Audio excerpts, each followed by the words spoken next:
Good morning. मैं दीपक कुमार झा आपका अपने चैनल फ्री विजडम में स्वागत करता हूं। आप लोग के लिए मीटिंग का पार्ट 2 लेके आया हूं। इस वीडियो में हम लोग सीखेंगे important word stock that is very applicable and very relevant in your daily life. तो आप वीडियो लास्ट तक देखिए and have a happy learning. First word है गोइंग ऑन समहाउ, मतलब जैसे तैसे चलना। अगर किसी ने आपसे पूछा कि जिंदगी कैसा चल रहा है, तो आप कर सकते हैं गोइंग ऑन समहाउ, जैसे तैसे लाइफ ठीक ठाक चल रहा है। इसका अर्थ होता है गोइंग ऑन समहाउ मतलब जैसे तैसे चलना, ना अच्छा ना बुरा। एक word. Point number 2, by God grace. By God grace का अर्थ होता है ईश्वर की कृपा से। इसका हिंदी में एग्जाम्पल के लिए कैसे यूज कर सकते हैं। तुम्हारा जॉब कैसे चल रहा है? बाय गॉड ग्रेस अच्छा चल रहा है। पापा मम्मी कैसे? बाय गॉड ग्रेस सब कुछ बढ़िया है। 90% लाया, वाओ, बस ऊपर वाले की कृपा है। बाय गॉड ग्रेस मुझे 90% मिल गया। मैंने मेहनत किया था पर ऊपर वाले की कृपा बहुत थी। बाय गॉड ग्रेस का अर्थ होता है ईश्वर की कृपा, भगवान की कृपा। थर्ड वर्ड है going in good pattern speed वे।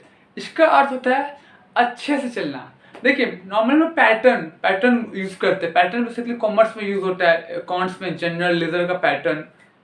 वे का अर्थ होता है रास्ता। स्पीड का अर्थ होता है तेजी से चलना। गोइंग इन, बस तीनों वर्ड को मैंने एक जगह पे यूज किया है। कैसे से रिलेवेंस आप ये देखिए। Going in good pattern speed और वे मतलब अच्छे से चलना। कोई आपको पूछ सकता है कैसे चला लाइफ, आप कह सकते हैं गोइंग इन गुड पैटर्न। एक को आपने ये बोला, बी ने पूछा, आप ऐसे कर सकते हैं going on in good speed. फिर सी वर्ड को आप यूज कर सकते हैं गोइंग ऑन गुड वे। तो मतलब आप एक जगह पे एक ही आंसर को 3 तरीके से दे सकते हैं। मतलब इनका अर्थ होता है अच्छे से चलना, चाहे वो लाइफ हो, चाहे आपका एजुकेशन हो, चाहे आपका पर्सनल लाइफ हो, चाहे आपका बिजनेस हो, चाहे आपका स्टडीज हो, it could be anything. Number 4 is not going on in good shape, good way.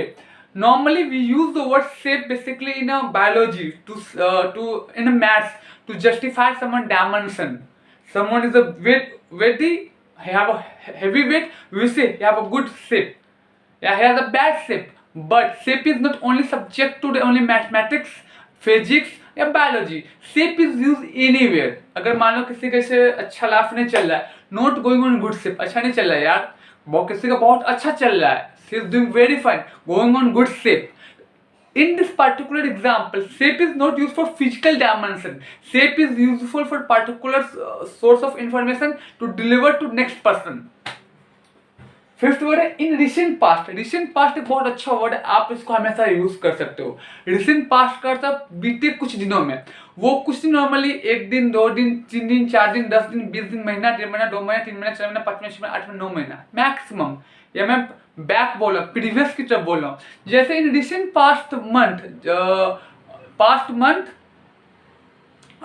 26 जनवरी बीता है। क्योंकि मान लीजिए अभी अगस्त का महीना, 26 जनवरी तो 6-7 महीने पहले की बात है, तो ये रिसेंट पास्ट का हो गया। ठीक है, रिसेंट पास्ट का अर्थ होता है बेसिकली कुछ दिन पहले बीता हुआ समय।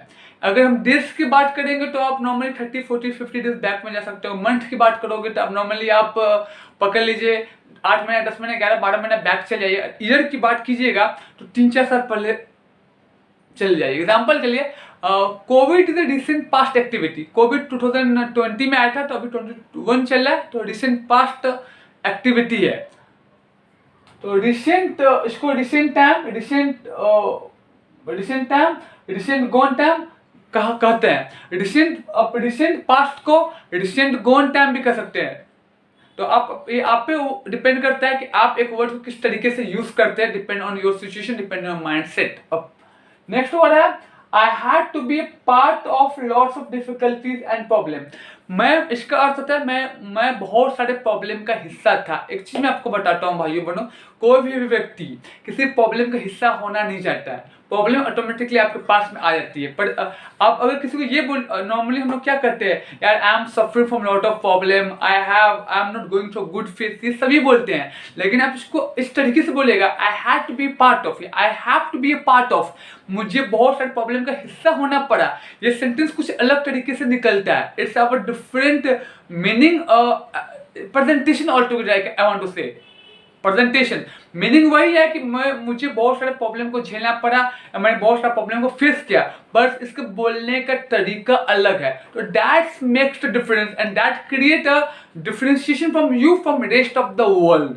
Because communication is not only about speaking, communication is more vocabulary, your presentation, your body language, how you make differ from others. That is a basic core element that establishes you as a proficient and excellent speaker in the public domain, in the viewpoint of society, and it gives you courage and strength, and you feel that you are growing as a personality, you are becoming much mature, you're exciting a talent. This is my personal opinion, and it is normally I observe during my classes and the person who are learning the English, the kind of problems they basically face up.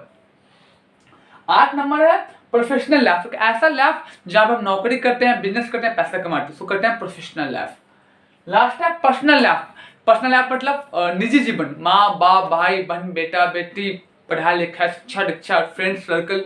तो ये सभी important word है जो हम लोगों ने meeting में सीखा था, मीटिंग हम लोगों ने बात की। इसका ये हिंदी मीनिंग है। अगर आप लोगों को कुछ समझ में नहीं आया तो please I am requesting to folding my both of my hand, please put up your comment, I feel happy to help you and get in touch with you. अगर आपको ये जो भी मैंने कंटेंट आपको दिया आपको अच्छा लगा और like to request you please subscribe our channel, press the notification button. और अच्छा लगा आपको तो आप please share maximum and maximum, because your sharing is caring. Again I repeat my voice, और by the virtue of your act someone can needy can learn it. English is a very simple language. For learning English you don't need to do anything, you don't have to follow to much tricks, you don't have to bother much thing, just you need to be feel enough confidence, enough courageous to speak more and more. जब तक unless until you don't speak, no one can help you. I can give you written, no one can help you because आपके पास idea है। Idea इसलिए क्योंकि आप school गए हो, college गए, यूनिवर्सिटी गए, then what's being a problem? तब एक इंग्लिश से just a language, nothing more than that. जय हिंद, जय भारत।